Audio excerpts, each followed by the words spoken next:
A chave parecia incrivelmente pesada na minha mão. Eu estava parada no hall de mármore do nosso prédio. Meu prédio agora, observando através das janelas do chão ao teto enquanto meu marido, com quem sou casada há 7 anos, apertava a campainha pela 3ª vez.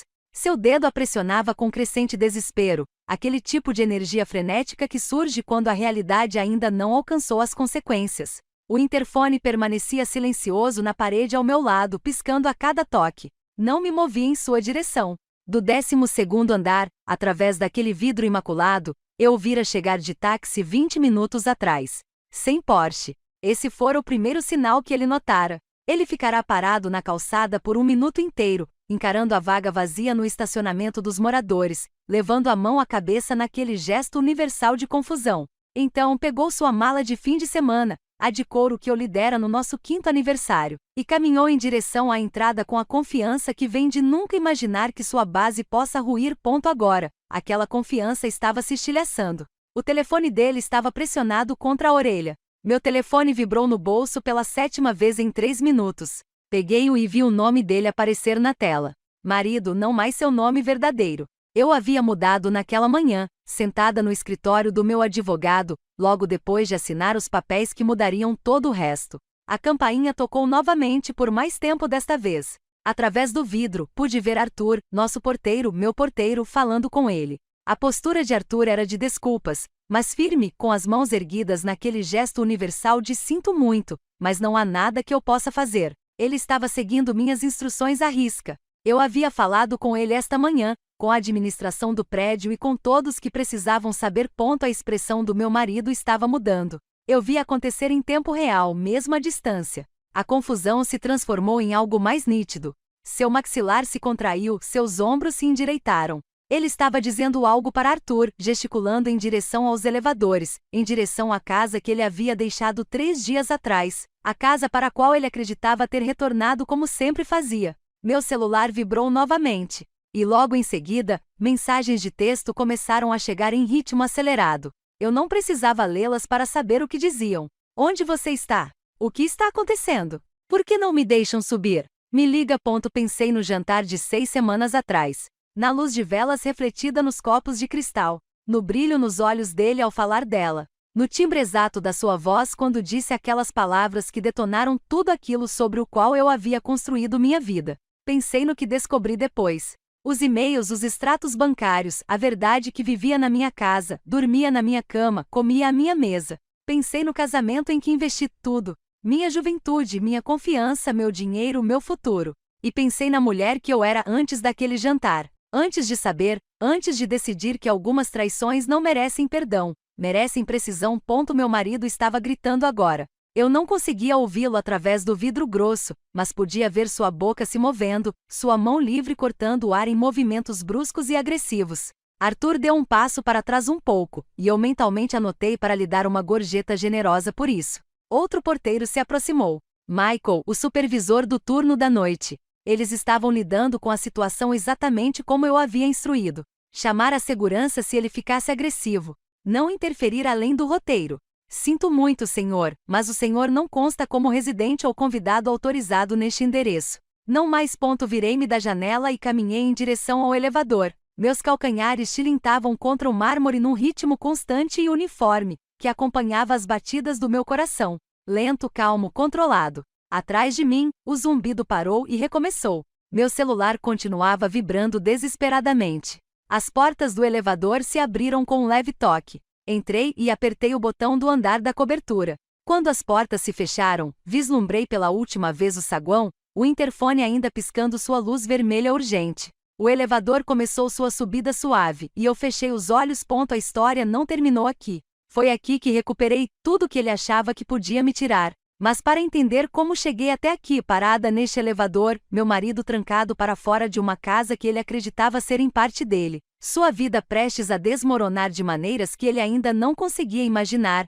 você precisa entender onde tudo começou. Você precisa entender o jantar. E precisa entender que a mulher que entrou naquele restaurante 6 semanas atrás morreu naquela mesa. A mulher neste elevador era outra pessoa completamente diferente. Alguém que ele jamais deveria ter criado. Antes de continuarmos, por favor, escreva nos comentários de qual país você está assistindo a este vídeo. Adoramos saber de onde nossa família global está nos acompanhando. E se esta é a sua primeira vez neste canal, inscreva-se. Seu apoio nos ajuda a trazer histórias de vingança ainda mais épicas. Aproveite, conheci-o numa terça-feira. Esse detalhe é importante porque sempre desconfiei de grandes começos românticos, aqueles encontros dignos de filme que as pessoas criam em retrospectiva, transformando momentos banais em destino. O nosso foi numa tarde de terça-feira, num seminário de desenvolvimento profissional. Ambos pegávamos o mesmo croissant amanhecido durante a pausa para o café. Comum, esquecível, exceto pelo fato de ele ter me dado um sorriso, aquele sorriso lento e aberto que fazia todo o seu rosto se transformar numa expressão calorosa, e ter dito: acho que o universo está nos dizendo que temos o mesmo gosto por doces medíocres. Eu ri de verdade, não aquele risinho educado que se dá a estranhos, mas uma gargalhada genuína que me pegou de surpresa. Aos 31 anos, eu já tinha passado por encontros decepcionantes e relacionamentos mornos o suficiente para ter desenvolvido uma grossa camada de cinismo em relação a qualquer coisa que se assemelhasse a romance. Mas algo em seu humor autodepreciativo, a maneira como ele imediatamente dividiu o croissant ao meio e me ofereceu a parte maior, me fez pensar: talvez isso possa ser diferente. Conversamos durante o resto do intervalo. Depois, faltamos à próxima sessão e conversamos tomando café na cafeteria ao lado. Depois, jantamos. Em seguida, ele me acompanhou até o carro e em algum lugar entre o elevador do estacionamento e meu veículo, pediu meu número com um nervosismo adorável que parecia destoar de sua aparente confiança. Eu sei que nos conhecemos agora, ele disse, com as mãos nos bolsos. Mas tenho a sensação de que se eu deixar você ir embora sem ter como entrar em contato, vou passar o próximo mês me lamentando. Dei meu número a ele. Isso foi há 8 anos. Estou te contando isso porque você precisa entender que eu o amava profundamente, completamente. Com aquele tipo de vulnerabilidade total que só surge quando você decide que alguém é seguro, quando você olha para uma pessoa e pensa: sim, eu escolho você, e confio a você as partes mais frágeis de mim. Nosso namoro foi uma construção gradual. Ele era consultor em uma empresa de marketing de médio porte, ambicioso e charmoso. O tipo de homem que se lembrava de pequenos detalhes do seu dia e mandava mensagens com artigos que achava que você gostaria. Eu era advogada imobiliária, prática e cautelosa, alguém que lia todos os contratos 2 vezes e nunca tomava decisões por impulso, exceto com ele. Quando ele me pediu em casamento depois de 10 meses, em uma manhã de domingo qualquer, enquanto preparávamos o café da manhã, sem anel ainda, apenas ele largando a espátula de repente dizendo: não quero mais esperar. Casa comigo. Eu disse sim antes que meu cérebro pudesse processar. Nos casamos 4 meses depois, numa pequena cerimônia que pareceu perfeita porque era nossa. A família dele veio. Minha mãe chorou. Tudo estava exatamente como deveria ser. Os problemas vieram depois. Todos os problemas vêm depois. Mas, antes disso, tivemos 3 anos bons. Talvez 4, se eu for generosa com a minha memória. Compramos um pequeno apartamento juntos. Me tornei sócia da minha empresa. Ele foi promovido. Falávamos sobre filhos, daquele jeito vago de um dia que os casais fazem quando ainda estão curtindo a companhia um do outro. Viajamos, Barcelona, Tóquio, uma viagem de carro pela Irlanda onde choveu todos os dias, e rimos disso em vez de brigar. Eu achava que estávamos construindo algo. Não percebi que eu era o único com as plantas em mãos. O dinheiro entrou na minha vida quando eu tinha 36 anos. Uma herança da irmã do meu pai, uma mulher que eu mal conhecia, mas que aparentemente acompanhava minha carreira com um orgulho discreto. Ela me deixou tudo. Seu patrimônio, sua carteira de investimentos, seus imóveis. Era uma quantia substancial que mudou minha vida, o tipo de dinheiro que altera completamente minha perspectiva sobre o que é possível. 2,4 milhões de dólares depois dos impostos. Lembro-me de estar sentado no escritório do advogado do espólio, encarando a papelada, sentindo como se estivesse olhando para um número da vida de outra pessoa. Meu marido tinha vindo comigo. Ele segurou minha mão durante a leitura do testamento, acariciou minhas costas quando chorei inesperadamente, não exatamente de tristeza, mas pela estranheza avassaladora de tudo aquilo. O que você quer fazer com o dinheiro? Ele me perguntou naquela noite. Nós dois ainda estávamos assimilando tudo. Não sei, respondi honestamente. Investir a maior parte, talvez. Quem sabe a gente finalmente consiga uma casa de verdade. Algo que seja realmente nosso, não um apartamento com paredes finíssimas. Os olhos dele brilharam. Uma casa, ele disse. Um lar, corrigi. Para nós, para o nosso futuro. Fizemos amor naquela noite com uma ternura que parecia uma renovação, como se estivéssemos nos reconectando com algo que havíamos deixado de lado. No calor do momento, com o braço em volta de mim, ele murmurou no meu cabelo: "Vamos construir algo incrível. Eu sinto isso." Eu acreditei nele. Meu Deus, como eu acreditei. Fui cuidadosa com o dinheiro. Era da minha natureza ser cautelosa, e minha vida profissional me ensinou a ser criteriosa com o patrimônio. Consultei assessores financeiros, advogados tributaristas, especialistas em investimentos. Criei fundos fiduciários e contas e estruturei tudo cuidadosamente para maximizar o crescimento e minimizar os riscos. A casa veio primeiro. Nós a encontramos juntos. Uma linda casa de 4 quartos em um bairro arborizado com boas escolas, mesmo que ainda não tivéssemos filhos. Piso de madeira, cozinha com ilha, um quintal com carvalhos frondosos. Era perfeita. Comprei em meu nome. Não porque eu não confiasse nele, não conscientemente, mas porque o dinheiro era meu, eu era advogada e conhecia as estatísticas. Eu sabia que proteger o patrimônio não era uma questão de amor, era uma questão de inteligência. Meus colegas sempre me aconselhavam a mesma coisa: manter a herança separada, não misturar os fundos. Não é romântico, mas é prático. Na época, ele pareceu concordar. "O que te deixar mais confortável", disse ele, assinando os papéis e reconhecendo que não tinha direito à propriedade. "É o seu dinheiro." "Eu entendo." Nos mudamos num sábado de maio. Lembro-me porque o arbusto de lilás no jardim da frente estava florido e o perfume preenchia todos os cômodos enquanto carregávamos as caixas. Inauguramos cada cômodo naquele dia, dançando na sala vazia, comendo comida para a viagem, sentados no chão da cozinha, fazendo amor no nosso quarto antes mesmo de montarmos a estrutura da cama. Esta era a nossa casa, o nosso futuro, a base de tudo o que tínhamos construído juntos. Reformei-a cuidadosamente ao longo do ano seguinte. Reformei os banheiros, restaurei os pisos, modernizei a cozinha. Usei minha herança para tudo, mantendo registros meticulosos.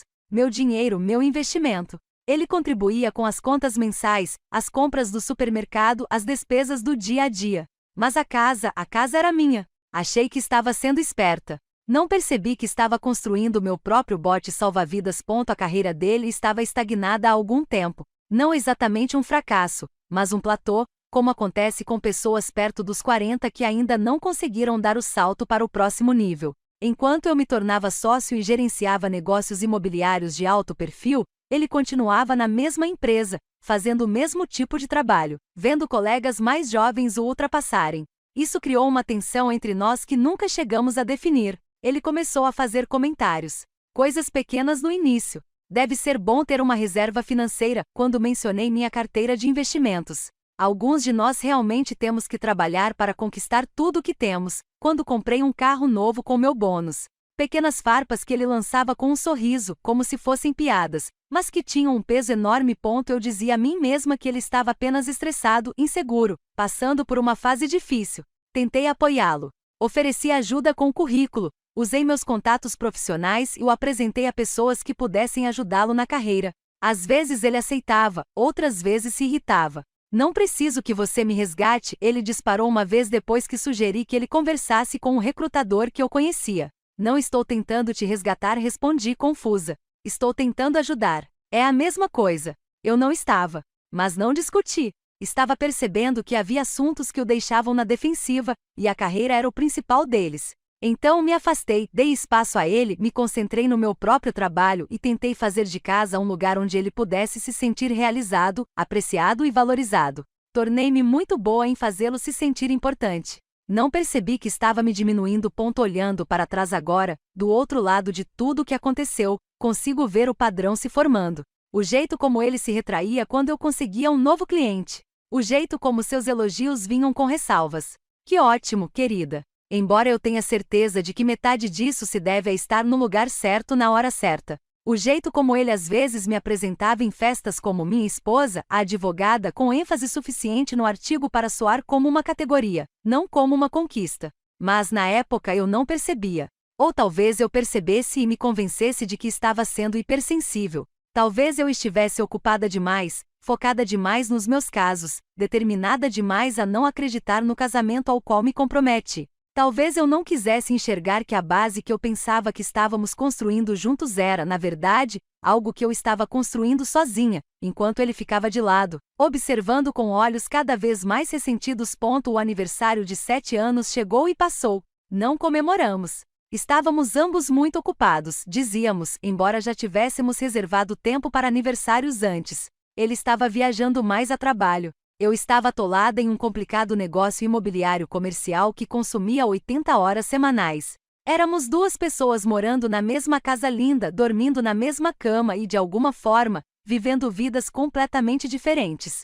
Deveríamos fazer uma viagem, eu disse certa noite, enquanto jantávamos em horários diferentes. Eu na ilha com meu laptop, ele no sofá com o celular. Quando esse caso se resolver, só nós 2. Talvez aquela pousada em Vermont sobre a qual sempre falávamos. Claro, ele disse, sem levantar os olhos. Parece ótimo. Nunca fizemos a reserva.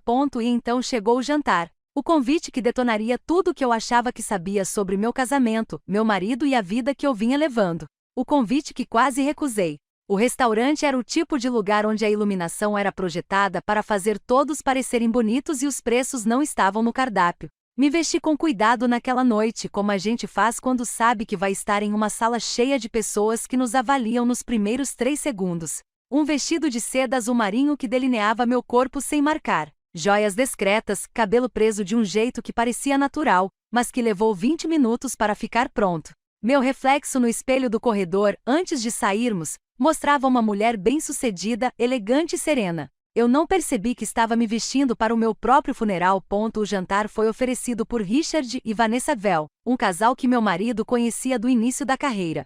Richard era agora vice-presidente sênior de uma empresa de tecnologia com um nome todo em letras minúsculas e que sugeria inovação. Vanessa trabalhava com relações públicas. Era o tipo de mulher que chamava todo mundo de querido e fazia você se sentir ao mesmo tempo acolhido e avaliado.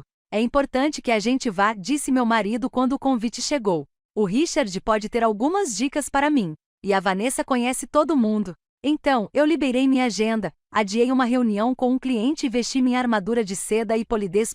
O restaurante ficava no centro da cidade, com tijolos aparentes, lâmpadas Edison e aquele estilo industrial chique que custa uma fortuna para parecer inacabado. Fomos encaminhados para uma sala de jantar privativa nos fundos, onde uma longa mesa estava posta para 12 pessoas. Velas tremeluziam no centro. Taças de vinho refletiam a luz. Era bonito daquele jeito calculado que as coisas caras costumam ter. Outros convidados já estavam circulando com drinks na mão, numa espécie de dança social típica de profissionais em eventos de networking disfarçados de encontros entre amigos. Reconheci alguns rostos, pessoas da área do meu marido, algumas que eu já havia conhecido em eventos anteriores. E então eu a vi. Ela estava perto da janela, rindo de algo que Richard estava dizendo. E mesmo antes de o corpo inteiro do meu marido se tensionar ao meu lado, eu soube, daquele jeito que a gente sabe das coisas às vezes, com um instinto profundo que transcende o pensamento racional. Era Isabelle, a ex-namorada, aquela de antes de mim, o relacionamento que tinha terminado, segundo os poucos detalhes que ele havia compartilhado no início do nosso namoro, porque o momento não era o certo e eles queriam coisas diferentes. História antiga, pensei. Todo mundo tem ex. Não significava nada. Exceto que o jeito como ele a olhava agora significava algo. A mão dele na minha lombar tinha congelado. Não se retirado, mas simplesmente parado, como se toda a energia do corpo dele tivesse momentaneamente se desviado para outro lugar. Eu sentia a mudança, a súbita ausência da atenção dele, mesmo ele ainda estando fisicamente ao meu lado. Você não mencionou que ela estaria aqui, eu disse baixinho. Eu não sabia. A voz dele estava estranha, tensa. Vanessa então se aproximou de nós, distribuindo beijos no ar e perfume, nos puxando para dentro da sala e nos apresentando. Você se lembra da Isabelle, não é? Disse ela ao meu marido com aquele tipo de crueldade casual em que mulheres como Vanessa são especialistas. Ela acabou de voltar para a cidade. Não é maravilhoso? É como uma reunião de família.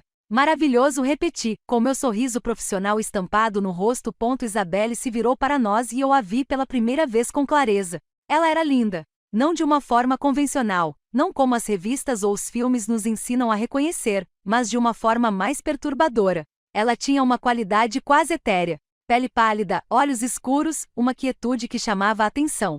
Seu vestido era simples preto, discreto de uma forma que de alguma maneira, fazia com que todas as outras mulheres na sala parecessem ter se esforçado demais. Oi, disse ela com a voz baixa, um pouco rouca. Ela olhou para o meu marido, apenas olhou, com um pequeno sorriso que continha histórias inteiras das quais eu não fazia parte. Então seu olhar se voltou para mim. Você deve ser a esposa. Ouvi coisas maravilhosas. Tudo mentira, tenho certeza, respondi com uma leveza que não sentia. Ela riu. Meu marido não. Mudamos para a mesa. O universo, ou talvez o mapa de lugares da Vanessa. Tanto faz, tinha colocado Isabelle bem em frente a nós, um pouco à esquerda do meu marido. Visão perfeita. Eu estava à direita dele. Observei-o ajeitar o guardanapo no colo com uma atenção desnecessária. O primeiro prato chegou. A conversa fluiu pela mesa. Aquela mistura peculiar de papo profissional e anedotas pessoais que acontece nesses jantares. Participei quando apropriado, fiz as perguntas certas e nos momentos certos. Mas eu estava consciente, hiperconsciente do meu marido ao meu lado. Ele estava diferente, animado de um jeito que eu não via há meses, talvez anos. Ele estava engraçado, charmoso, inclinando-se para frente enquanto falava com os olhos brilhantes. Era o homem que eu conheci 8 anos atrás naquela conferência, aquele que me fez rir com um croissant amanhecido. E cada grama daquela energia estava direcionada para o outro lado da mesa. Então Isabelle dizia a Richard, conte a todos sobre o novo projeto. É absolutamente fascinante. Ela hesitou com uma modéstia ensaiada, mas acabou se deixando persuadir a descrever seu trabalho, algo na área de arquitetura sustentável, projetando edifícios ecológicos para países em desenvolvimento. Era impressionante, genuinamente impressionante. Ela falava com paixão e inteligência, e eu me vi entendendo por que todos na sala se inclinavam para ela quando falava. Isso é incrível, disse meu marido, e sua voz tinha um tom que eu não consegui identificar de imediato. Orgulho, admiração, algo mais. É um trabalho significativo, disse Isabelle, olhando para ele. Aprendi há muito tempo que a vida é curta demais para fazer coisas que não importam. Você me ensinou isso, na verdade. A mesa fez um som coletivo. Tomei um longo gole de vinho. A conversa continuou. Mais pratos foram servidos. O vinho fluía livremente e lenta e sutilmente, observei meu marido se apaixonar novamente pela ex-namorada em tempo real, enquanto estava sentado ao lado da esposa. Não era óbvio, ele não a tocava, não me ignorava, mas havia uma energia entre eles, uma corrente que qualquer um que prestasse atenção podia sentir. Eles tinham piadas internas, referências em comum, uma espécie de código que vem de uma história íntima. Lembra daquela vez na Costa Rica, disse Isabelle em certo momento rindo com o macaco. Meu marido jogou a cabeça para trás e riu, uma expressão de puro deleite que eu quase havia esquecido que ele era capaz de demonstrar. Meu Deus, eu tinha bloqueado isso da minha memória. O trauma foi demais. Todos ficaram encantados com a situação e pediram a história, que eles contaram em uníssono, completando as frases um do outro. Um dueto de memórias compartilhadas perfeitamente coreografado. Era uma história engraçada. Eu ri junto com todos. Eu não sabia que eles tinham ido à Costa Rica juntos. Ele nunca tinha mencionado. Mas por que mencionaria? Estava diante de mim. História antiga. Só que não parecia antiga. Não pelo jeito que ele a olhava. O prato principal chegou. Um peixe perfeitamente preparado que provei sem identificar o sabor. A conversa agora se dividia em grupos menores. Vanessa me contava sobre um evento beneficente que estava organizando, e eu respondia no piloto automático enquanto acompanhava a conversa à minha esquerda. Meu marido perguntava a Isabelle sobre sua vida, onde ela tinha estado, o que tinha feito. Ela disse que passou os últimos 5 anos no exterior, trabalhando em projetos na América do Sul e depois no Sudeste Asiático. Ela havia ficado noiva por um breve período, mas não deu certo. Ele era um bom homem, disse ela com um sorriso pequeno e triste. Mas não era o homem certo, sabe? Acho que sempre tive uma ideia muito específica do que procurava. Seus olhos se voltaram para meu marido enquanto ela dizia isso. Quase imperceptivelmente por um instante, mas eu vi. Ele também. Bem, disse Richard, erguendo o copo, que bom que você voltou. A cidade estava mais triste sem você. Todos brindamos a isso. Minha mão estava firme na haste de cristal, meu rosto demonstrava uma agradável concordância. Por dentro, algo estava mudando. Um movimento tectônico para o qual eu ainda não tinha palavras. A sobremesa chegou. Fofa. A mesa estava barulhenta agora. Várias conversas se sobrepunham. As pessoas estavam mais descontraídas pelo vinho e pela comida. Naquela hora tardia eu conversava com o marido de alguém sobre direito imobiliário. Uma conversa que eu poderia ter dormindo. E então eu ouvi a voz do meu marido, não alta, mas clara, em uma breve pausa no ruído ao redor. Sabe, você só ficou mais bonita com o passar dos anos. É até injusto com nós, meros mortais. Todos riram à mesa. Alguém, acho que Vanessa, comentou algo sobre charme, mas eu prendi a respiração. Ele olhava para Isabelle quando disse isso diretamente para ela, com uma expressão de admiração tão aberta, de apreço tão puro, que foi como levar um soco no peito enquanto estava sentada. Isabelle sorriu. Você sempre foi um bajulador. Estou falando sério, disse ele, e estava mesmo. Eu percebi pela voz dele. Algumas pessoas envelhecem. Você apenas se refina, como se estivesse se tornando mais você mesma. Cuidado, disse Isabelle com os olhos brilhando. Sua esposa pode ficar com ciúmes. Todos os olhares se voltaram para mim. O momento pareceu se prolongar. Eu podia sentir meu rosto, o sorriso que ainda estava lá da nossa conversa anterior, agora congelado como uma máscara que não servia mais. Todos esperavam que eu reagisse, que dissesse algo espirituoso, gentil ou indiferente. A mão do meu marido encontrou meu joelho debaixo da mesa. Um aperto suave, uma garantia, só uma brincadeira, só um elogio entre velhos amigos. Não seja essa esposa. Não seja insegura, ciumenta ou mesquinha. Coloquei minha mão sobre a dele e apertei de volta. Então olhei para Isabelle e disse com perfeita leveza: eu sou segura o suficiente para reconhecer quando meu marido está falando a verdade. Você está linda. Mais risadas. O momento passou. A conversa seguiu em frente. A mão dele deixou meu joelho. O resto do jantar ficou turvo na minha memória. Nos despedimos, fizemos promessas de nos encontrarmos em breve. Promessas que eu sabia que jamais se concretizariam. Abracei Vanessa e a agradeci pela noite agradável. Até abracei Isabelle. Duas mulheres se abraçando brevemente enquanto meu marido observava. Foi tão bom finalmente te conhecer, ela murmurou no meu ouvido. Ele tem sorte de ter você. As palavras eram certas. A entonação foi perfeita, mas soaram como uma ameaça. Caminhamos até o carro em silêncio. Meu marido dirigiu. Eu fiquei olhando pela janela para as luzes da cidade passando, sentindo como se estivesse debaixo d'água, tudo abafado e distante. Foi legal, ele finalmente disse, com voz casual. Comida boa. Respondi. Então espero que não tenha sido estranho. A presença da Isabelle. Deveria ter sido? Não, claro que não. Eu só sei que ex-namorados podem ser estranhos. Virei-me para olhá-lo. Seu perfil era iluminado intermitentemente pelos postes de luz. Familiar e de repente estranho. Você disse a ela que ela era linda. O quê? Ele deu de ombros, olhando para a rua. Eu só estava sendo gentil. Ela passou por muita coisa. Você disse que ela estava mais bonita do que antes. Eu disse? Ele parecia genuinamente incerto, e isso era de alguma forma pior. Que ele pudesse dizer algo que havia se gravado na minha memória e nem sequer se lembrar das palavras exatas. Eu provavelmente só estava tentando ser amigável. Você sabe como é nessas coisas. Eu sabia. Sabia sobre cortesia profissional, gentileza social e os elogios sem sentido que suavizam encontros. Não tinha sido nada disso. Mas também sabia que se insistisse, se transformasse isso em algo maior, eu seria o problema. A esposa insegura, a ciumenta, a mulher que não conseguia lidar com o marido sendo educado com a ex. Então, não disse nada. Voltamos para casa em silêncio. Seguimos nossa rotina noturna. Ele adormeceu quase imediatamente, respirando fundo e regularmente ao meu lado. Fiquei acordada até o amanhecer, olhando para o teto, repassando o jantar na minha mente. O rosto dele quando a viu pela primeira vez. O brilho nos olhos quando falou com ela. O jeito como ele a olhou quando a chamou de linda. Olhou de verdade, como se olha para algo precioso. O jeito como ele não me olhava há anos. Algo se abriu dentro de mim durante aquele jantar. Um espaço se abriu, permitindo que perguntas brotassem. E enquanto eu estava deitada no escuro, ouvindo meu marido dormir tranquilamente ao meu lado, essas perguntas começaram a criar raízes.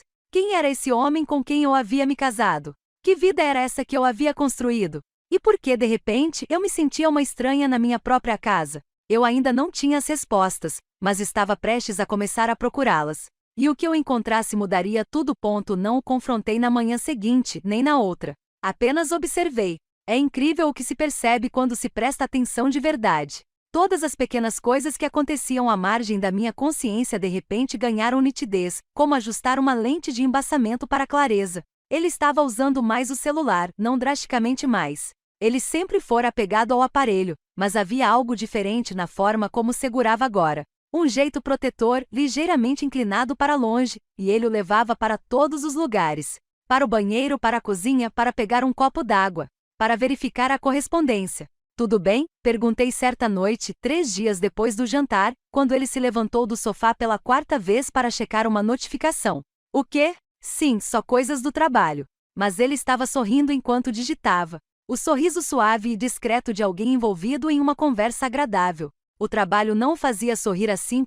Comecei a observar os detalhes. O jeito como ele tinha começado a se vestir melhor de manhã, mesmo nos dias em que trabalhava de casa, o perfume novo que eu não tinha comprado para ele, o interesse repentino em ir à academia, algo que ele havia abandonado 2 anos atrás.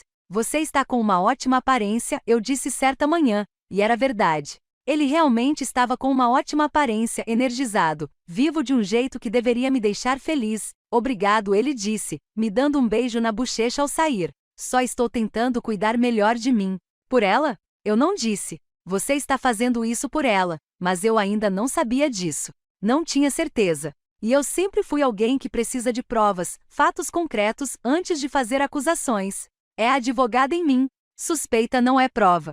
Um palpite não é um caso. Então, comecei a reunir provas. Tudo começou aos poucos. Prestei atenção aos seus padrões. Ele geralmente era descuidado com o celular, deixando-o na bancada enquanto tomava banho, no criado mudo enquanto dormia, mas agora estava sempre com a tela para baixo, sempre protegido por senha. Ele mudou a senha. Percebi isso quando fui usá-lo para ligar para o meu próprio telefone, depois de tê-lo perdido, algo que já tinha acontecido centenas de vezes. Qual é a sua nova senha? Perguntei casualmente. Uma hesitação de um microsegundo. Mudei por segurança. Aqui, o que você precisa? Ele mesmo desbloqueou e me entregou, ficando por perto enquanto eu ligava para o meu telefone. Quando o encontrei e desliguei, ele imediatamente pegou o celular de volta. Foi aí que eu soube, não exatamente o que, mas que havia algo errado. Eu poderia ter perguntado diretamente a ele. Provavelmente deveria ter perguntado. Uma versão mais saudável de mim mesma e um casamento mais saudável, teria dito: sinto-me distante de você. Algo parece estranho. Podemos conversar? Mas eu tinha medo da resposta. Ou talvez tivesse medo de que ele mentisse. Ou pior, que ele me contasse a verdade e eu tivesse que lidar com isso antes de estar preparada. Então, em vez disso, fiz o que faço de melhor: investiguei. A conta telefônica foi fácil. Tínhamos um plano compartilhado e eu tinha acesso à conta. Peguei os registros do último mês e comecei a analisar o histórico de chamadas. Havia os números de sempre, o escritório dele, colegas, a mãe dele, e então um número que aparecia com frequência crescente, principalmente à noite e de madrugada. Ligações que duravam 30 minutos, 45, 1 hora, enquanto ele supostamente estava trabalhando em seu escritório. Eu estava na cama lendo enquanto vivíamos nossas vidas separadas sob o mesmo teto. Eu poderia ter ligado para o número. Uma parte de mim queria, mas eu já sabia de quem seria a voz que atenderia. Em vez disso, verifiquei nossos extratos de cartão de crédito. Outra conta conjunta, que usávamos para despesas domésticas e compras do dia a dia. Eu tinha acesso online. Afinal, era eu quem geralmente pagava as contas. Lá estavam, cobranças que eu não reconhecia. Flores enviadas há 3 semanas. Eu não tinha recebido flores. Um restaurante onde eu nunca tinha ido numa terça-feira em que ele disse que ia trabalhar até tarde. Outro restaurante, um bar de vinhos, uma cafeteria num bairro do outro lado da cidade. Cada cobrança era pequena o suficiente para não chamar a atenção individualmente, mas juntas elas pintavam um quadro que eu não queria ver. Sentei-me à minha mesa no escritório de casa, meu escritório na casa que eu havia comprado, e fiquei encarando a planilha que eu havia criado. Ligações, mensagens de texto. Eu não conseguia ver o conteúdo, mas conseguia ver o volume, cobranças, uma cronologia de traições apresentada em pontos de dados. Minhas mãos tremiam. Fechei o laptop e fiquei sentada no silêncio do cômodo. O sol do final da tarde entrava pela janela. Partículas de poeira flutuavam na luz dourada. Tudo parecia normal, até bonito. Esta casa que eu havia criado, esta vida que eu havia construído. Era tudo um cenário para uma peça na qual eu nem sabia que estava atuando. Na manhã seguinte, liguei para o trabalho dizendo que estava doente. Nunca falto ao trabalho por motivo de doença. Minha assistente pareceu genuinamente preocupada. Você está bem? Precisa de alguma coisa? Só uma virose. Menti. Amanhã estarei bem. Meu marido já tinha saído para o escritório. Esperei 30 minutos depois que ele saiu e fui até o escritório dele. Me senti transgressora mexendo nas coisas dele.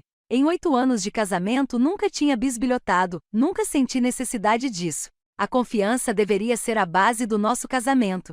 mas as bases se quebram. Seu escritório era impecável. Ele era meticuloso com seu espaço de trabalho. Mesa organizada, pastas etiquetadas, livros em ordem alfabética. Comecei pelos lugares óbvios: gavetas da mesa, arquivo. Nada comprometedor, apenas documentos de trabalho, declarações de imposto de renda antigas, garantias de eletrodomésticos. Em seguida, verifiquei sua pasta, aquela que ele levava para o escritório todos os dias, mas que havia deixado em casa hoje por algum motivo. No bolso interno, dentro de um compartimento para cartões de visita, encontrei um recibo de um hotel da semana passada, na noite em que ele disse que estaria em um jantar com um cliente até tarde. A diária era referente a uma noite. Check-in às 19 horas. Check-out às 23 horas. 4 horas. Eu estava em seu escritório, segurando o recibo com as mãos dormentes. 4 horas. Não foi um erro, não foi um mal-entendido. 4 horas em um quarto de hotel no centro da nossa cidade, quando ele poderia ter voltado para casa em 20 minutos. O papel amassou um pouco em minhas mãos. Alisei-o, fotografei-o com meu celular e o coloquei de volta exatamente onde o encontrei. Então, sentei-me na cadeira da escrivaninha e tentei respirar fundo, tentando conter a angústia que me dilacerava o peito. Não era choque. Lá no fundo, eu já sabia do jantar, talvez de antes. Uma parte de mim havia reconhecido o que estava acontecendo, mesmo que minha mente consciente se recusasse a enxergar. Era luto. A morte do casamento que eu pensava ter. A morte do homem que eu pensava conhecer. A morte do futuro pelo qual eu vinha trabalhando. Me permiti chorar por 10 minutos. Cronometrei, na verdade, do jeito que aprendi a fazer na minha vida profissional quando precisava processar algo antes de voltar ao trabalho. 10 minutos para desabar, depois compartimentalizar e seguir em frente. Quando o alarme do meu celular tocou, enxuguei o rosto, fui ao banheiro, lavei as mãos e joguei água fria nos olhos. Me olhei no espelho. Meu rosto me encarou de volta, manchado e inchado, mas familiar. Eu ainda estava ali, ainda era eu mesma, e tinha acabado de ser a mulher que não sabia de nada. Eu precisava de mais informações. O recibo provava que ele tinha feito algo, mas não exatamente o que. E eu havia aprendido na minha carreira que suposições, mesmo as razoáveis, podiam ruir em um tribunal. Eu precisava de provas irrefutáveis. Precisava saber a extensão total do que estava enfrentando. Voltei ao escritório dele e procurei com mais cuidado. Desta vez fui metódica, verificando cada livro em busca de documentos escondidos, cada arquivo em busca de algo fora do lugar. Não encontrei nada mais. Ou ele era muito cuidadoso, ou a maior parte do caso existia digitalmente. O laptop dele era protegido por senha, algo diferente do celular. Tentei algumas combinações óbvias. Aniversários, nosso aniversário de casamento. Nada funcionou. Eu não era hacker. Não conseguiria invadir sem que ele soubesse, mas conheci alguém que conseguiria. Sentei-me no chão do escritório dele, com as costas apoiadas na mesa, e peguei meu celular. Percorri meus contatos até encontrar o nome que procurava. Jeremy Torres, um especialista em tecnologia com quem eu havia trabalhado em um caso de fraude digital no ano passado. Ele era discreto, brilhante e me devia um favor. Liguei para ele. Oi, ele atendeu, parecendo surpreso. Quanto tempo? Tudo bem? Preciso de ajuda com uma coisa, eu disse. Pessoal, confidencial. Houve uma pausa. Então sua voz mudou, tornou-se profissional. Que tipo de ajuda? Aquela em que preciso acessar as comunicações digitais de alguém sem que essa pessoa saiba. Outra pausa. Mais longa desta vez. Estamos falando de algo legal ou conjugal? Acho que meu marido está tendo um caso. Preciso de provas antes de fazer qualquer coisa. Eu conseguia ouvi-lo pensando. É isso. Sim, posso ajudar com isso. Você tem acesso a algum dos dispositivos dele? O laptop dele, mas não tenho a senha. Não precisa. Posso configurar um programa para você. Você precisa instalá-lo quando ele estiver fora de casa. Levará uns 10 minutos. Depois disso, ele espelhará tudo. E-mails, mensagens de texto, histórico do navegador, tudo em um servidor seguro ao qual você poderá acessar remotamente. Ele nunca saberá que está lá. Meu estômago embrulhou. Isso é legal? Na sua própria casa? Em um dispositivo que vocês possuem em conjunto? É uma área cinzenta, mas provavelmente defensável. Não é admissível em tribunal, mas é útil para saber com o que você está lidando. É tudo o que preciso saber. Vou te enviar os detalhes. Me dê uma hora. Jeremy, obrigado. Não me agradeça ainda, disse ele baixinho. Você pode não gostar do que encontrar. Eu já não gosto disso. Pelo menos assim eu vou saber. O programa chegou no meu e-mail 40 minutos depois com instruções detalhadas. Meu marido só chegaria em casa dali a algumas horas. Eu tinha tempo. Segui as instruções de Jeremy à risca, instalando o software no laptop do meu marido enquanto estava sentada na cadeira dele, no espaço dele, violando a privacidade dele da mesma forma que ele havia violado o nosso casamento. Parecia justiça. Parecia uma queda. Quando terminou, fechei o laptop, saí do escritório dele e fui para o nosso quarto, deitei-me sobre as cobertas e fiquei olhando para o teto. O mesmo teto que eu olhava por noites a fio depois do jantar, e esperei. Meu celular me avisaria quando o programa começasse a coletar dados. Jeremy tinha dito que poderia levar algumas horas para tudo sincronizar. Eu precisava ter paciência. A paciência nunca foi meu forte, mas aprendi algo sobre mim mesma nas últimas semanas. Eu era capaz de coisas que jamais imaginei. Engano, vigilância, aquele tipo de calma calculada que vem de saber que sua vida está chegando ao fim e escolher controlar exatamente como ela terminará. Meu telefone vibrou. Uma mensagem do meu marido. Como você está se sentindo? Precisa que eu traga alguma coisa para casa? O marido carinhoso, o parceiro atencioso. Respondi, muito melhor. Te vejo à noite. E então esperei que a verdade se revelasse. O primeiro e-mail apareceu na minha caixa de entrada espelhada às 15h47. Eu estava sentada na sala de estar, com o laptop equilibrado no colo, fingindo revisar contratos de trabalho. Na verdade, eu estava atualizando o servidor seguro que o Jeremy havia configurado a cada 10 minutos nas últimas 2 horas, observando os arquivos aparecerem lentamente. Histórico do navegador, dados de aplicativos e, finalmente, e-mails. O mais recente veio da pasta de enviados dele. O destinatário era um endereço de e-mail que eu não reconhecia, mas o assunto me deixou arrepiada. Hoje à noite. Abri o e-mail. Mal posso esperar para te ver. Mesmo lugar. Eu levo o vinho desta vez. Você traz a si mesma. É tudo o que preciso. Ele, meu marido flertando com. Rolei a tela para cima para ver a conversa completa por e-mail.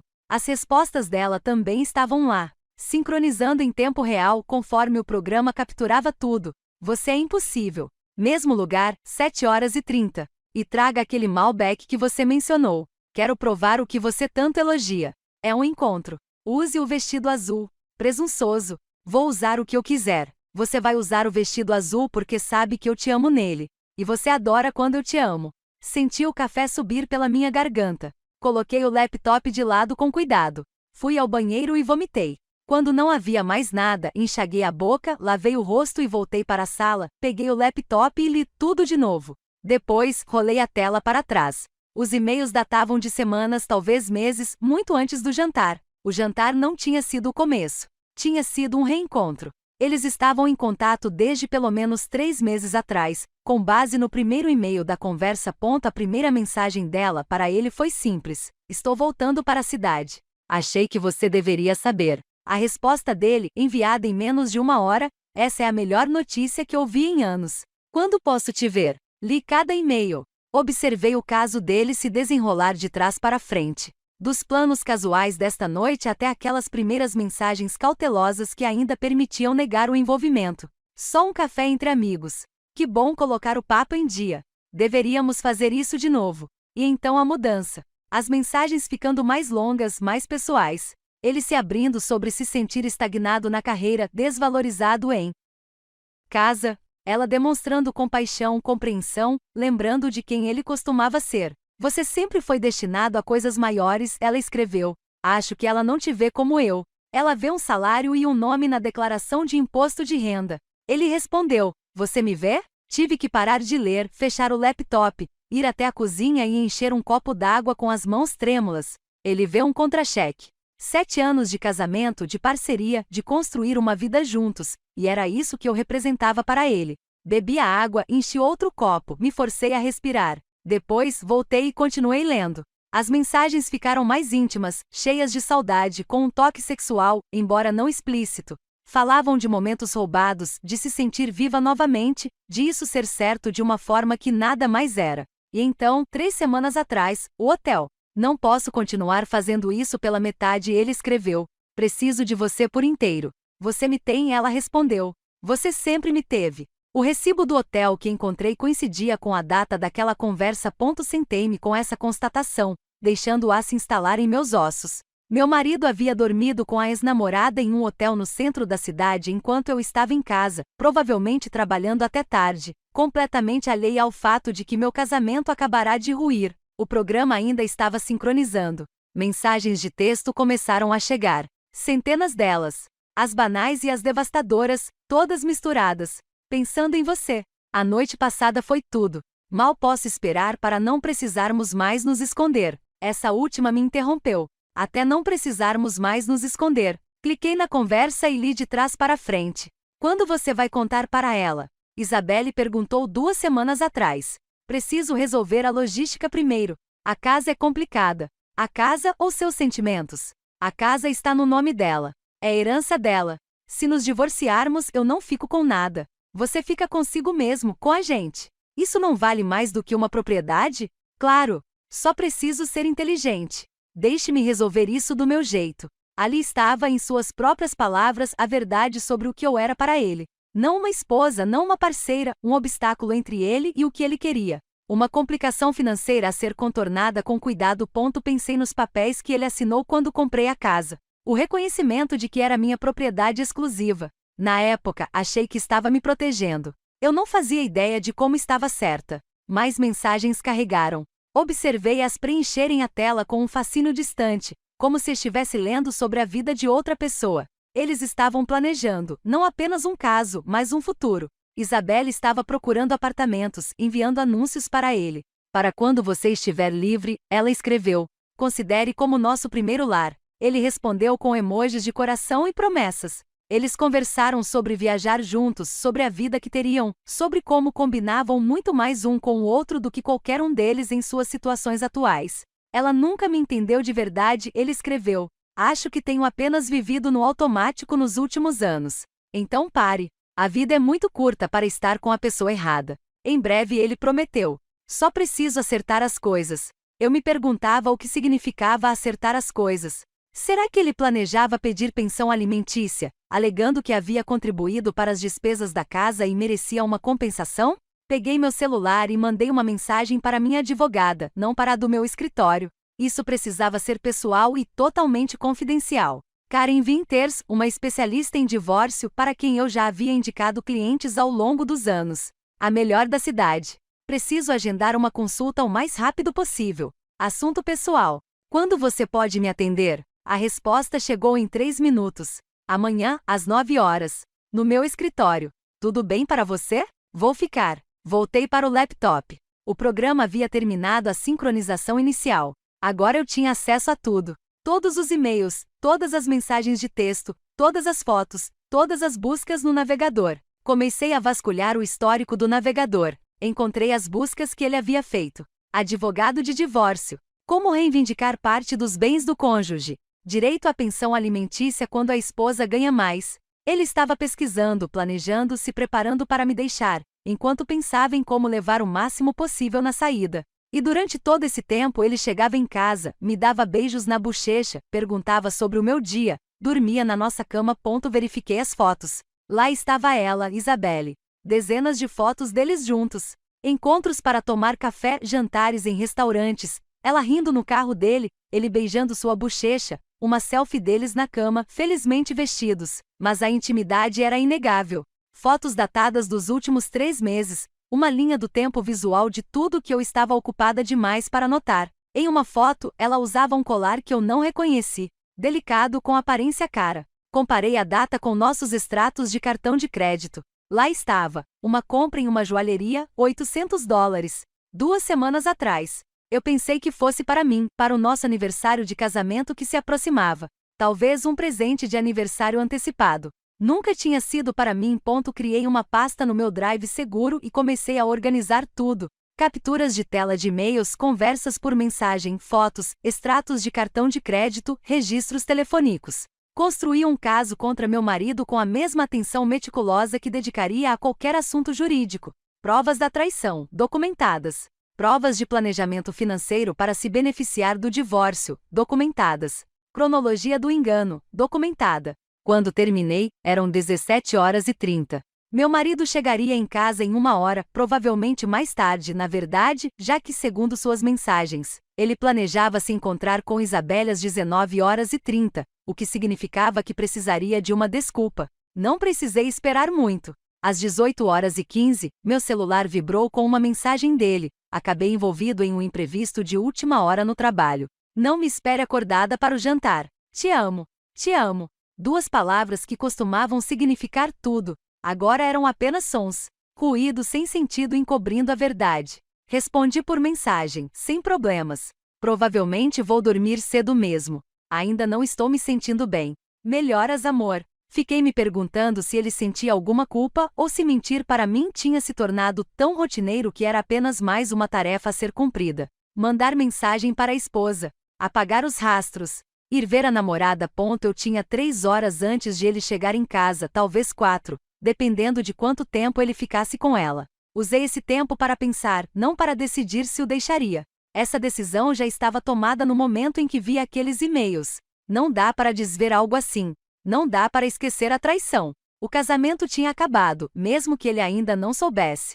Não, eu estava pensando em como confrontá-lo esta noite quando ele chegasse em casa. Jogar as provas na cara dele. Gritar, chorar, exigir respostas para perguntas que já não importavam.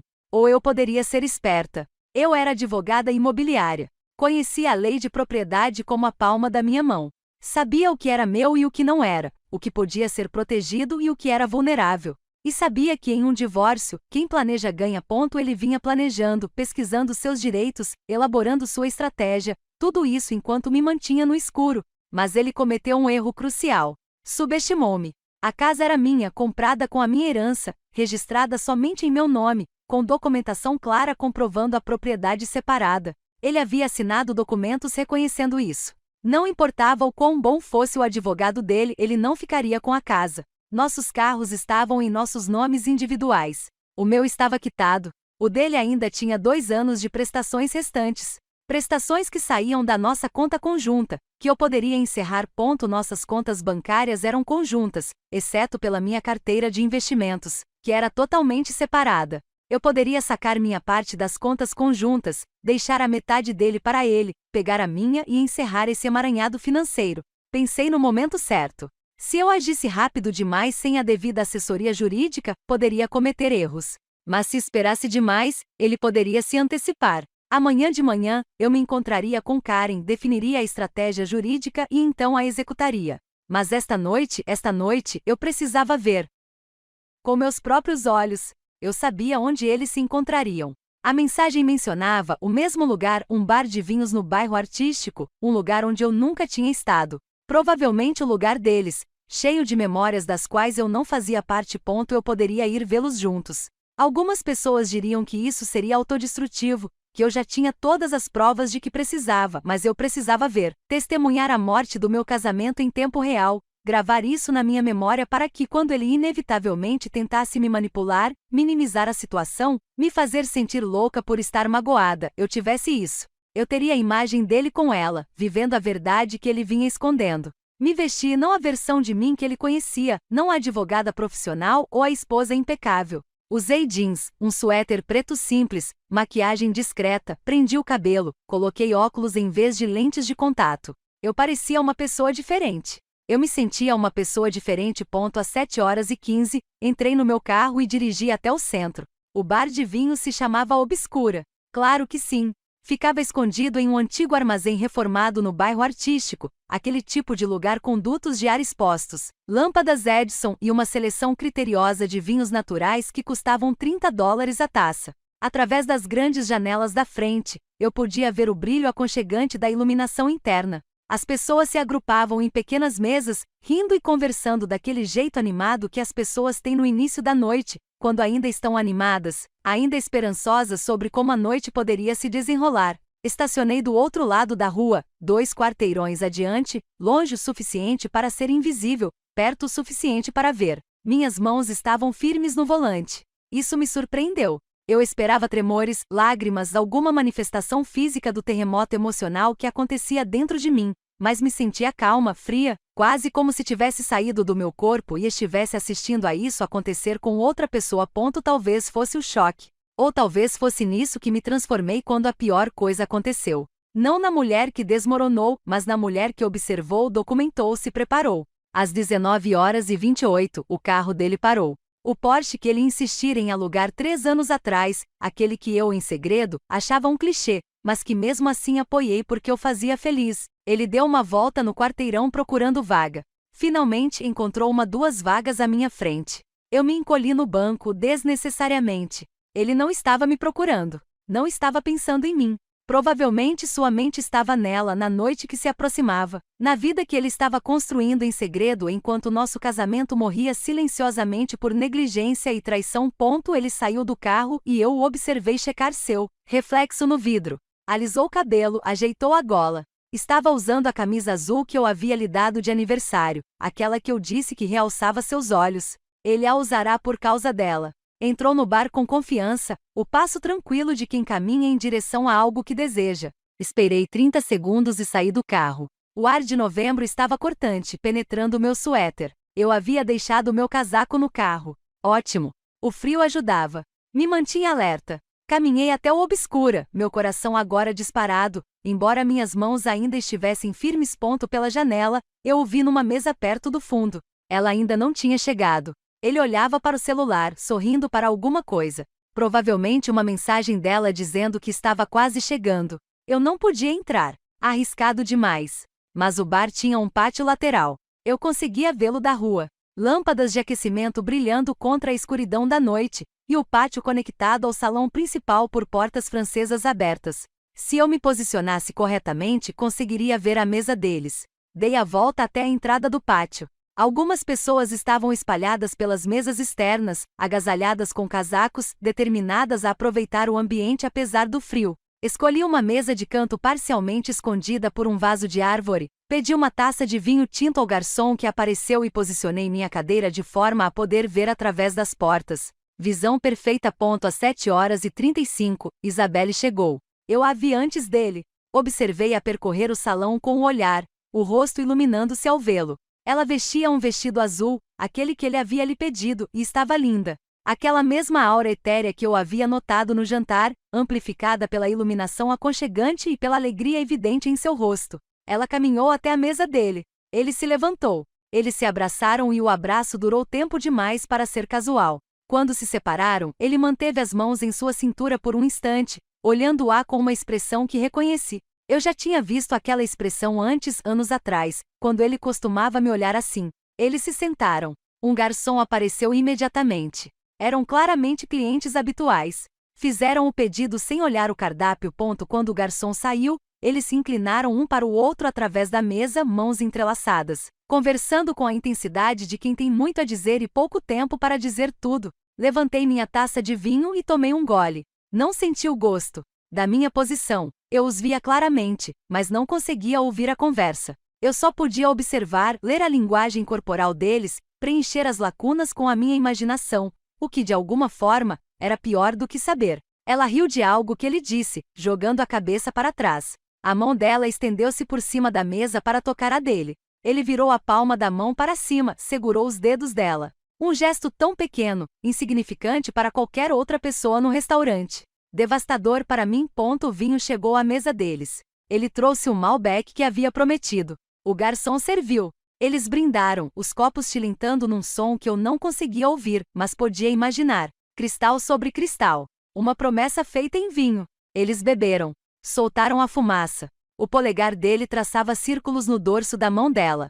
Eu observei presente com ela de uma forma que ele não demonstrava comigo há anos, talvez nunca. Ele estava inclinado para frente, envolvido, animado, rindo. Ela disse algo e ele realmente colocou a mão sobre o coração, fingindo estar ferido, e ela riu ainda mais. Eles tinham piadas internas, um ritmo, uma história que existia num espaço que eu jamais conseguiria acessar. Não importa quantos e-mails eu lesse ou mensagens eu revisasse. E algo nisso doía mais do que a traição física. A consciência de que ele tinha toda uma outra vida, todo um outro eu que ele guardava para ela. As melhores partes dele oferecidas livremente, enquanto eu ficava com as sobras. A versão cansada, ressentida e desinteressada que chegava em casa ficava mexendo no celular e me fazia sentir como se eu estivesse exigindo demais por querer conversar. Apertei a taça de vinho com mais força. A comida deles chegou. Tinham pedido entradas para compartilhar.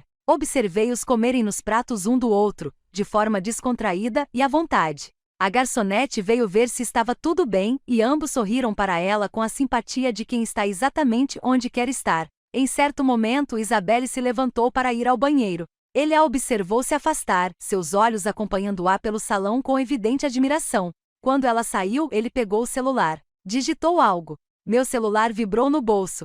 Peguei-o e olhei para a tela. Uma mensagem dele.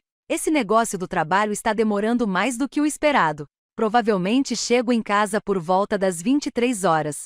Desculpa, amor. Encarei a mensagem, a mentira casual, o engano reflexivo. O pedido de desculpas que não significava nada. Digitei de volta. Tudo bem. Sem pressa. Observei-o ler minha resposta, vi-o sorrir levemente e guardar o celular sem culpa, justamente quando Isabelle retornou à mesa. Ela se sentou e ele imediatamente estendeu a mão para ela novamente. Disse algo que suavizou o olhar dela. Ela murmurou algo em resposta. Não sei ler lábios, mas pareceu-me que ela disse: eu te amo. A haste da taça de vinho curvou-se levemente em minha mão. Forcei-me a soltá-la antes que quebrasse. Eu deveria ir embora. Eu tinha todas as provas de que precisava. Ficar ali me torturando não servia para nada, a não ser para agravar uma ferida já mortal. Mas eu não conseguia me mexer. Observei-os terminar a refeição. Observei-os pedir a sobremesa. Um prato, 2 garfos. Observei-os se alimentarem mutuamente com a intimidade despretensiosa de quem já havia feito isso antes. Muitas vezes. Observei meu marido feliz, e entendi, sentada ali no frio com meu vinho intocado, que aquilo não era um erro. Não era um momento de fraqueza nenhuma.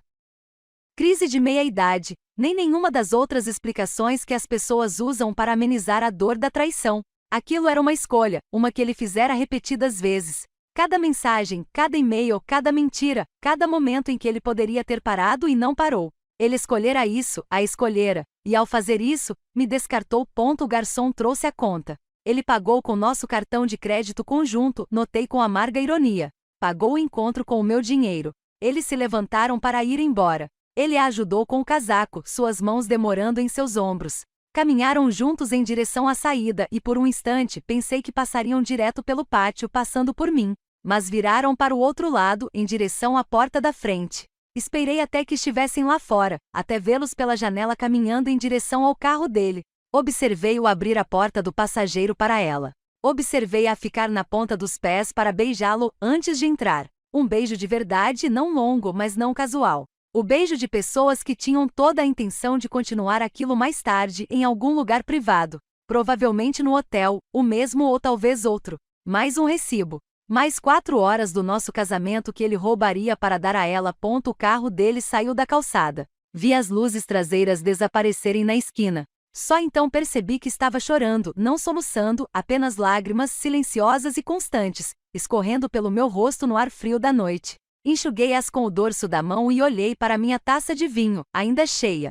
Não tinha bebido nada além daquele primeiro gole. Deixei dinheiro na mesa, muito, mas não me importei, e voltei para o meu carro. A viagem para casa foi automática. Não me lembro da maior parte dela. Meu corpo sabia o caminho. A memória muscular me guiava pelas curvas e semáforos enquanto minha mente processava o que eu tinha presenciado. Quando cheguei em casa, as lágrimas tinham parado. Quando destranquei a porta da frente e entrei em nossa casa, minha casa, eu estava transformada. A mulher que dirigira até aquele bar de vinhos na esperança de estar enganada, na esperança de que houvesse alguma explicação, na esperança de que seu casamento pudesse ser salvo. Essa mulher havia desaparecido. Em seu lugar estava alguém mais dura, mais fria, alguém que entendia que a misericórdia era desperdiçada com pessoas que já haviam mostrado exatamente quem eram.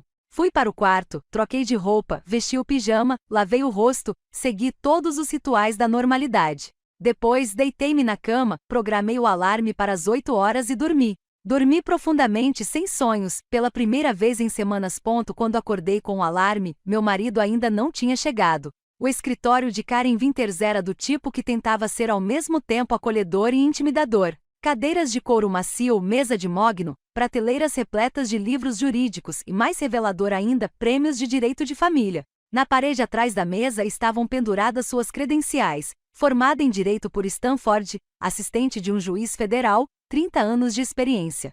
Ela não fazia consultorias. Ela fazia planejamento tático. Conte-me tudo, disse ela quando me sentei. E eu contei. Mostrei a ela os e-mails, as mensagens de texto, as fotos, os extratos do cartão de crédito, o recibo do hotel. Mostrei a documentação da casa, a escritura em meu nome, o histórico da minha herança, o reconhecimento de firma que meu marido havia assinado. Ela analisou tudo com a atenção concentrada de alguém lendo um plano de batalha, o que eu imaginei que ela fosse. Quando terminou, olhou para mim. Como você está? A pergunta me surpreendeu. Não era, o que você quer fazer, ou, aqui estão suas opções. Como você está? Estou com raiva, respondi honestamente. Ótimo. Raiva é útil, raiva resolve as coisas. Ela recostou-se na cadeira. Você precisa entender o seguinte: você está numa posição muito forte. A casa é claramente sua propriedade exclusiva. Sua herança está protegida. Com base nessas buscas que ele vem fazendo, ele planeja reivindicar algum tipo de participação financeira, mas não tem respaldo legal para isso. E quanto à pensão alimentícia? Possível, mas improvável. Vocês estão casados há 7 anos, quase no limite em que o apoio financeiro a longo prazo se torna mais comum. Você ganha mais do que ele. Ele está empregado. Qualquer pensão alimentícia seria mínima e temporária. Ela fez uma pausa. A menos que ele peça demissão antes de você entrar com o pedido. Eu não tinha pensado nisso. Ele faria isso? As pessoas fazem coisas desesperadas em divórcios. Se ele estiver desempregado na hora de dar entrada no pedido, ele poderia ter um argumento mais forte para pedir pensão. Ela bateu a caneta na mesa. É por isso que precisamos agir rápido e estrategicamente. Diga-me como. Na hora seguinte, Karen elaborou um plano. Primeiro, eu protegeria todos os meus bens individuais, transferiria o dinheiro das nossas contas conjuntas, apenas a minha parte, de forma limpa e documentada. Trocaria as senhas das minhas contas individuais, removeria meu nome de todos os cartões de crédito conjuntos e pagaria a minha parte do saldo. Segundo, eu protegeria a casa, trocaria as fechaduras, o que eu tinha todo o direito legal de fazer como única proprietária, e deixaria os pertences dele embalados e prontos para a mudança. Terceiro, eu entraria com o pedido de divórcio antes que ele pudesse. Antecipar-me à narrativa. Controlar o processo. Você precisa entender uma coisa, disse Karen com um tom sério. Uma vez que você comece esse processo, não há volta, e a situação vai ficar feia. Ele vai se sentir pego de surpresa. Ele pode ficar com raiva, pode tentar negociar, pode fazer promessas. Você precisa ter absoluta certeza de que é isso que você quer. Pensei no bar de vinhos, na mão dele sobre a dela, nas mentiras. Tenho certeza. Então vamos começar. Ao meio-dia eu já havia contratado os serviços da Karen, assinado a papelada e recebido uma lista detalhada de ações a serem tomadas. Sentei no meu carro no estacionamento dela e liguei para o meu banco. Preciso fazer algumas alterações nas minhas contas, disse ao atendente. Em menos de 1 hora, eu já havia transferido o meu dinheiro das nossas contas conjuntas, corrente e poupança. Mantive as contribuições dele. Calculei tudo com precisão, analisando os extratos do último ano. Peguei apenas o que era meu. Justificável. Cancelei nossos cartões de crédito conjuntos depois de pagar o saldo total, minha parte e a dele. Eu não queria nenhum vínculo financeiro pendente. Liguei para a seguradora do carro e dividimos a apólice. Liguei para as empresas de serviços públicos e transferi tudo para o meu nome. Às 15 horas, eu havia desmantelado metodicamente nossa vida financeira conjunta. Em seguida, liguei para um chaveiro. Preciso trocar todas as fechaduras da minha casa hoje, se possível. Podemos enviar alguém às 17 horas. Perfeito. Depois, liguei para uma empresa de mudanças. Preciso que os pertences de alguém sejam embalados e guardados em um depósito amanhã de manhã. Qual a rapidez com que vocês podem fazer isso? Eles poderiam enviar uma equipe às 9 horas. Eu estava sentada no meu carro, em um estacionamento, fazendo ligações e apagando meu marido da minha vida com a eficiência que normalmente reservava para fechar negócios imobiliários. Me senti poderosa. Me senti certa. Às 16 horas, dirigi para casa. O carro do meu marido não estava lá. De acordo com o compartilhamento de localização dele, que ele havia esquecido que ainda estava ativo no nosso plano de celular, ele estava no escritório. De fato, desta vez, aparentemente. Percorri a casa cômodo por cômodo, vendo-a com outros olhos. Esta era minha. Tudo. Cada móvel que eu havia escolhido, cada cor de tinta que eu havia selecionado, cada reforma que eu havia financiado. Ele morava aqui, mas nunca havia investido de verdade nela, nem financeiramente nem emocionalmente. Sempre fora minha casa. Agora seria somente minha casa. O chaveiro chegou às 17 horas e 15. Às 18 horas, eu já tinha chaves novas e a profunda satisfação de saber que a chave do meu marido não funcionaria mais nessas fechaduras. Pedi comida para a viagem para o jantar e comi no balcão da cozinha enquanto revisava os documentos que Karen havia me enviado. O pedido de divórcio estava pronto para ser protocolado. Eu só precisava assiná-lo e ela o entregaria ao tribunal pela manhã. Meu telefone vibrou. Uma mensagem do meu marido. Trabalhando até tarde de novo. Não me espere acordada. Eu sabia o que trabalhar até tarde significava agora. Sabia exatamente onde ele estava e com quem. Respondi, ok. Sem, eu te amo. Sem, te vejo mais tarde. Apenas um aceno de confirmação. Ele pareceu não notar. Às 21 horas, fui ao escritório dele. Já havia ligado para a empresa de mudanças e pedido que embalassem tudo o que estava naquele cômodo. Sua escrivaninha, seus arquivos, seus livros. Seu precioso espaço de trabalho organizado. Mas antes eu queria deixar algo para ele. Comecei a escrever um e-mail no meu laptop. Quando você ler isto, já terá descoberto que sua chave não funciona mais. Não se trata de um engano. Esta casa é minha propriedade exclusiva, como você reconheceu por escrito quando a comprei. Você não é mais bem-vindo aqui. Seus pertences serão embalados e levados para um depósito amanhã. Você receberá o endereço e o código de acesso através do seu advogado. Dê entrada no pedido de divórcio. Você será notificado, nos próximos dias. Eu sei sobre Isabelle. Eu sei sobre o caso. Eu sei de tudo. Não me insulte tentando negar ou minimizar. Nossas contas conjuntas foram separadas. Fiquei apenas com o que me pertence. Sua parte permanece em sua conta individual. Nossos cartões de crédito estão cancelados. Você será responsável por suas próprias despesas daqui para frente. Não me contate diretamente. Toda a comunicação deve ser feita através de nossos advogados.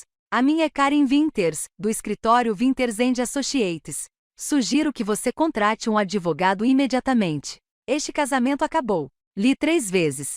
Eliminei qualquer emoção, qualquer acusação, qualquer brecha para discussão. Deixei tudo limpo, factual e definitivo. Depois, salvei como rascunho. Enviaria amanhã, depois que tudo estivesse encaminhado. Depois que as fechaduras fossem trocadas, as coisas dele empacotadas e os papéis do divórcio protocolados, depois que não houvesse mais volta. Fui para a cama às 22 horas. Meu marido ainda não tinha chegado. Verifiquei o compartilhamento de localização. Ele estava no hotel. O mesmo do recibo. Desliguei o celular e fui dormir. Quando acordei na manhã seguinte, meu marido estava dormindo ao meu lado. Ele devia ter chegado tarde e se deitado sem me acordar. O cheiro do perfume dela era fraco, mas presente em sua pele. Levantei-me com cuidado. Tomei banho, vesti um terno como se fosse ao tribunal, porque de certa forma, era isso que eu ia. Eu ia para a guerra. A empresa de mudanças chegou pontualmente às 9 horas. 3 homens com caixas, carrinhos e um ar profissional e eficiente. Tudo do escritório, eu disse a eles, e as roupas dele do armário do quarto. Marquei quais peças são dele. Eu tinha feito isso de manhã cedo, enquanto ele ainda dormia. Coloquei post-its nos ternos, nos sapatos, na comoda. Facilitei o trabalho deles. Meu marido apareceu no corredor, com os olhos cansados e confuso. O que está acontecendo? Você está se mudando, eu disse calmamente. Ele me encarou. O quê? Você está se mudando? Esses homens estão empacotando seus pertences. Há um depósito alugado em seu nome. Você receberá o código de acesso ainda hoje à tarde. Isso é uma piada? Ele olhou para os carregadores que profissionalmente ignoravam nossa conversa e continuavam o trabalho. Ei, parem! Houve algum engano? Não houve engano nenhum, eu disse. Esta é a minha casa. Estou pedindo que vocês saiam. Seu rosto passou por várias expressões. Confusão, descrença e finalmente raiva. Você não pode simplesmente me expulsar. Eu moro aqui. Posso sim. Esta casa é minha propriedade exclusiva. Você não tem nenhum direito legal sobre ela. Consulte um advogado se não acredita em mim. Que diabos está acontecendo? Sua voz estava se elevando agora. Alguém te contou alguma coisa? Isso tem a ver com... Tem a ver com Isabelle, eu disse baixinho. Tem a ver com o caso que você está tendo nos últimos 3 meses. Tem a ver com as visitas ao hotel, as mentiras e os planos que você vem fazendo para me deixar enquanto pensa em como levar o máximo de dinheiro possível na sua saída. O sangue sumiu do seu rosto. Eu sei de tudo, continuei, com a voz firme. Os e-mails, as mensagens de texto, as faturas do cartão de crédito, tudo. Não me insulte tentando negar. Ele abriu a boca, fechou-a, abriu-a novamente. Deixe-me explicar. Não há nada para explicar. Estou entrando com o pedido de divórcio. Você receberá a intimação nos próximos dias. Nossas finanças já estão separadas. Seus pertences estão sendo embalados neste exato momento. E sua chave não funcionará mais nessas fechaduras. Você trocou as fechaduras. Incredulidade e raiva disputavam a atenção em seu tom de voz. Você não pode fazer isso. Eu já fiz. Ele deu um passo em minha direção e eu levantei a mão. Não faça isso. Os carregadores são testemunhas. Meu advogado documentou tudo. Se você quiser complicar as coisas, só vai se prejudicar. Eu moro aqui. Ele repetiu, como se dizer de novo fosse tornar aquilo verdade. Você morava aqui. Passado. Agora você precisa descobrir onde vai ficar. Sugiro que não ligue para Isabelle, já que o apartamento dela provavelmente é pequeno demais para vocês dois, mas esse é o seu problema agora. Algo no meu tom de voz finalmente o atingiu. Ele me encarou como se estivesse me vendo pela primeira vez. Eu nem sei quem você é agora, disse ele. Que engraçado, respondi. Eu estava pensando exatamente a mesma coisa sobre você. Os carregadores trabalhavam com eficiência, levando as caixas para o caminhão. Meu marido estava parado no corredor, observando sua vida sendo empacotada, ainda tentando assimilar o que estava acontecendo. Para onde eu vou? Perguntou ele, e pela primeira vez sua voz pareceu pequena. Boston. Esse não é mais o meu problema. Tirei o e-mail impresso do bolso. Decidi entregá-lo a ele pessoalmente em vez de enviá-lo digitalmente. Isso explica tudo. Leia quando estiver mais calmo e procure um advogado. Você vai precisar de um. Entreguei-lhe o papel e me afastei, voltando para o meu quarto agora, e fechei a porta. Através da madeira, eu conseguia ouvi-lo fazendo ligações. Primeiro para Isabelle, sua voz baixa e urgente. Depois para um advogado, imaginei, seu tom mudando para desesperado e suplicante. Nada disso importava. Ao meio-dia, os carregadores terminaram. Seu escritório estava vazio. Suas roupas haviam sumido. A casa parecia maior, mais limpa, como se algo pesado tivesse sido removido. Fiquei parada na janela e observei o caminhão de mudança partir, levando os restos físicos do meu casamento para um depósito que eu jamais visitaria. Meu telefone tocou. Era Karen. Os documentos foram protocolados, disse ela. Ele será notificado amanhã. Obrigada. Como você está? Olhei ao redor da minha casa. Meu espaço. Meu futuro, não mais atrelado a alguém que me traiu. Estou bem, eu disse, e era verdade. 6 semanas depois, eu estava no mesmo hall de mármore onde esta história começou, observando através das janelas do chão ao teto enquanto meu agora ex-marido apertava a campainha pela última vez antes de desistir. O divórcio havia sido finalizado naquela manhã. Rápido, limpo, exatamente como Karen havia previsto. Ele tentou lutar, é claro. Contratou um advogado que fez alarde sobre suas contribuições para a casa, sobre sofrimento emocional, sobre a injustiça de ficar sem nada. Mas a lei era clara. A casa era minha. A herança era minha. E depois de 7 anos de casamento, onde nossas finanças foram cuidadosamente separadas, não havia nada para ele reivindicar. Ele saiu com seus pertences pessoais, seu carro com as prestações restantes e metade de nossa pequena poupança conjunta. Tudo que ele trouxe para o casamento ele levou embora. Nada mais. Isabelle o acolheu inicialmente. Soube por conhecidos em comum, aqueles que discretamente ficaram do meu lado quando a história veio à tona, que eles tentaram fazer dar certo. O grande romance finalmente livre para existir à luz do dia. Mas aparentemente um caso é diferente de um relacionamento. A emoção de se encontrar às escondidas, de momentos roubados e amor proibido, não se traduz bem na realidade mundana, nas contas, nas responsabilidades e na rotina diária de um relacionamento sério. Durou 5 semanas antes de ela pedir que ele fosse embora. Agora ele morava num apartamento pequeno do outro lado da cidade, trabalhando no mesmo emprego, dirigindo o mesmo carro, provavelmente se perguntando como sua vida desmoronou tão rápido. Eu não sentia pena dele. Eu me sentia livre. A casa ainda era minha, mas agora parecia diferente. Eu havia redecorado o escritório dele, transformando-o em uma sala de leitura com estantes embutidas e uma poltrona confortável perto da janela. Repintei o quarto, troquei a roupa de cama, renovei tudo. Minha carreira estava florescendo. Sem o desgaste emocional de um casamento em crise, eu tinha energia para investir no meu trabalho. Assumi 2 clientes importantes no último mês. Lidei com casos que antes me teriam estressado com uma calma e confiança que me surpreenderam. Comecei a correr de manhã, entrei para um clube do livro, retomei o contato com amigos que havia negligenciado durante os anos em que tentei salvar um casamento que já havia acabado. Eu estava construindo uma vida, não a que eu havia planejado, não o futuro que eu havia imaginado quando disse sim a um pedido de casamento durante o café da manhã, 8 anos atrás, mas a minha.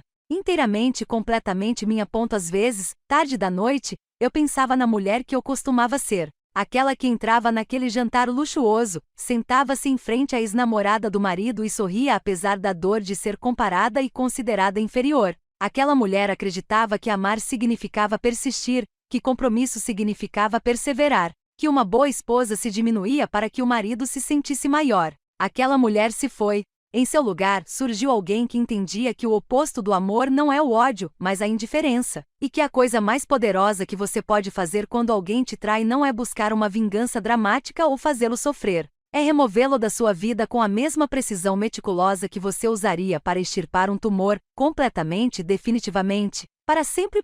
Observei a figura do meu ex-marido se afastar pela calçada, ombros caídos, sozinho.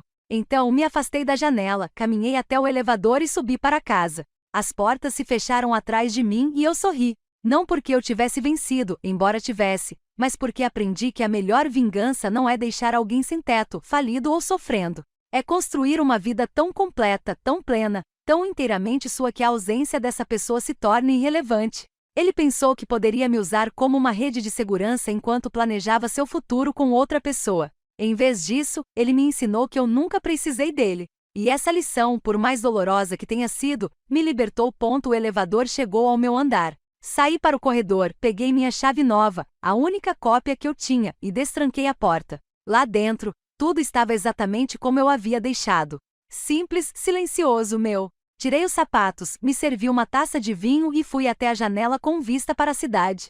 Em algum lugar lá fora, ele estava pensando no que faria a seguir, se perguntando o que tinha dado errado. Talvez até criando uma história para si mesmo onde ele era a vítima. Que assim fosse. Eu tinha coisas melhores para fazer do que ficar pensando em um homem que já tinha ocupado muito do meu tempo. Eu tinha uma vida para viver, e ela seria extraordinária.